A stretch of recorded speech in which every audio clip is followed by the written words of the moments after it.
Color me like a canyon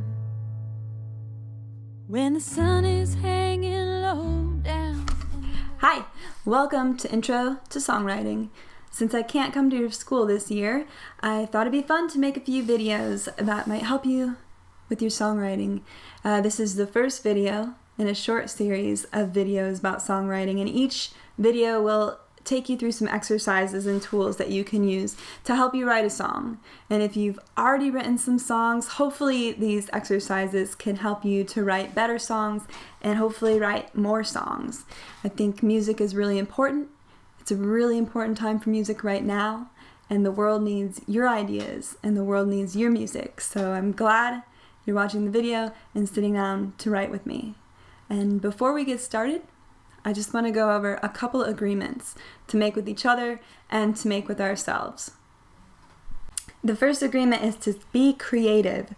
That means do the work, practice, stay with it. Just with any craft, if you want to be a good writer, you have to write. If you want to be an artist, you have to draw. If you want to be a good runner, you have to physically get out and run. Just stick with it. Keep doing it. Write one song and then write a whole bunch more. Do the exercises. Don't just watch the video. Stick with it and do the work. Number 2, stay positive. As with any kind of creative endeavor, it's a vulnerable place to be. And sometimes we get stuck in our head and we think, maybe this is a silly idea, and then we give up. And it's hard to keep going and make something great if you have that voice in your head. So stay positive.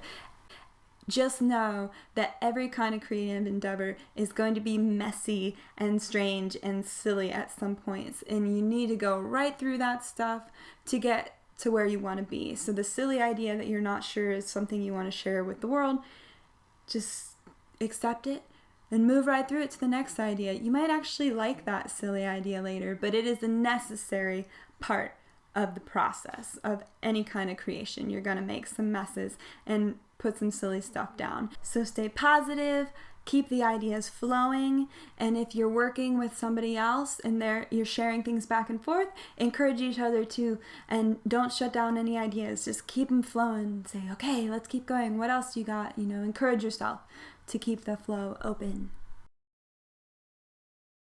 Now that we're all in agreement, it's time to start writing. And today's lesson is a short lesson on writing from the senses. There's a little thing folks like to say in creative writing called show, don't tell. Here's a little quote. Don't tell me the moon is shining. Show me the glint of light on broken glass. Using our senses and sensory writing helps music and words and creative writing really come to life. It lets folks be able to feel it and see it and hear it and taste it for themselves rather than telling them something. So rather than me telling you he was mad, I can show you his fists were clenched, and I can let you hear how it sounded when his teeth were grinding. And instead of she was beautiful, I can let you see how the wind blew through her hair and how the smell of lilacs drifted by. It's good tools to use. Let's take a look at our 5 senses in case you haven't thought about them lately. We're taught about 5 senses from a really young age, but even in creative writing as folks grow, often we're so focused on our sight. But let's look a little bit more into that. Sight is involved in not just the way something looks, but the color, the shape, the texture. And the sound of something isn't just what's making the sound, but can you describe the quality of the sound, the loudness of the sound? Were they shouting? Were they whispering? Taste. Think about taste. If you're going to write something for a magazine about reviewing a restaurant, how would you describe really the taste in a meal? Touch. Think about the way the air feels against your skin, the pressure and pain. What really is that feeling? And smell. There are so many kinds of smells. Can you describe something so that it can really bring people into what you're trying to say? Smell is so connected to the memory centers of the brain. All right, so we're going to do 3 short writing assignments, and the only goal is to stay with it the entire amount of time and to stay within the senses. Try to think of all your senses and tap into each of them. We'll have one word for each of the prompts, and then you can jump off anywhere with that word. That's just a place to get you started thinking about something, and if you end up going down a different road in your thoughts far away from that prompt, that's fine. So the first time we're going to write, and your prompt is tree. And what I want you to do is set a 5-minute timer. And when the timer is up, you can just stop right where you are. And I'm going to write in my notebook. You can write on the computer or whatever is a good place for you to write. And I'll do it with you. So set a 5-minute timer. We're going to write about tree. And if you go somewhere else, that's fine. And the only goal is to stay with your 5 senses. Okay, good luck.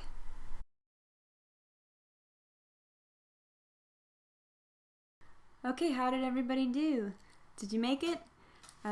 I'll just share a little bit of what I came up with. And if you're working with somebody else at home or another classmate, you guys can share with each other too. So I'll read mine. Tall, green, fingernail-sized leaves just pushing out of gnarly, stubby branches. The rustle of twigs. The tap of limbs on the side of the house in the rain. A red bird loudly whistling a call from the very top branch. Cool earth and warm sun. The lowest branch just out of reach. I'd have to jump. The rough bark, the damp moss.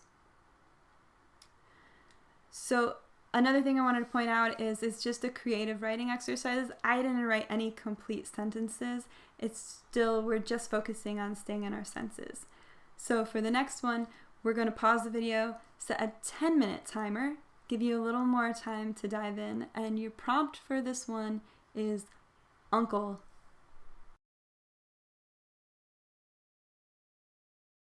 All right, how'd everybody do with uncle? For 10 minutes, that was a long time. Did you stick with it? I'll read you a little bit of mine. Another thing I thought about is that I'm not trying to write a story. I'm just trying to let some ideas flow, and so some of it might get disconnected. I was thinking about, I have an uncle who lives in the desert, and that's where my mind first went. A house in the desert, a smooth stone patio, watching jackrabbits dart between creosote bushes. You sound just like my father, telling stories about old days growing up on the farm, 13 children in one big house, warm mashed potatoes and gooey gravy, everything made with lard and butter.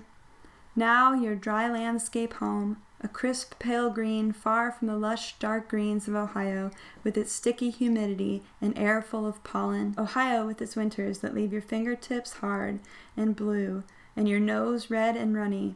Your teeth would chatter at the bus stop in the morning before sunrise, the crunch of work boots on icy puddles. So did you notice some of the senses that I pulled into the writing? The mashed potatoes, the crunch, and the ice. So trying to pull that stuff in. Are you guys getting that pulled in too? We have one more prompt. It's going to be a short one. And so this one I want you to set your timer for 2 minutes. It's a quick one. So dive deep, dive quick, and your prompt is the first day of school. Think about your senses and have fun. All right, how'd you do? That was it. That was the last one. I'll read a couple things from mine. It went quick. The slam of lockers echoing down the hall, the squeak of someone's new shoes, the shine off the freshly waxed floor. So that's it. You made it through lesson 1. Thank you for joining me, and be looking for more videos.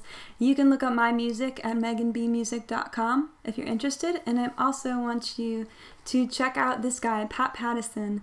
I get a lot of good ideas from Pat in his writing, and he also has a great website. He's got a lot of books out there if you really want to get on songwriting, and I'll link you to his website down below too. He has a link there on courses he offers online. He also has a link of all kind of lyric writing tips if you want to dive a little deeper. So thanks for joining me, and practice that sensory writing. And also, as you're listening to music, listen for the senses in the music and figure out what you like and what works for you, and learn from that too. All right, have fun. Color me like the New Mexico sky when the ebony and the lavender collide.